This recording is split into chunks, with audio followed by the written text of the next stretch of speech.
8 мамырдан бастап. Неге менің сені сүйетіме ешкім сенбейді? Себебі сен ешкімді сүйе алмайсың.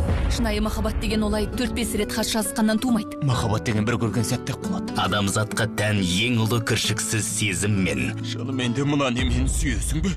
Бұл үйдің табалдырығынан аттай алмайсың. Мен де сендермен тұруға құштар емеспін. Ол кетсе мен де кетем. Дұшпандыққа ұласқан қанды кек. Мен әкемді, ал сен ағаңның өшін алуды көздеп жүрсің. Менің де жоспарым сол. Махаббат пен өшпенділіктің ортасында. Бұл қыз 2 күн бұрын ғана сені пышақтап ажал құша жасаған жоқсың ба? Енді не болды? Ол енді біздің үйдің бір мүшесі. Олар келіп біздің берекемізді қашырды.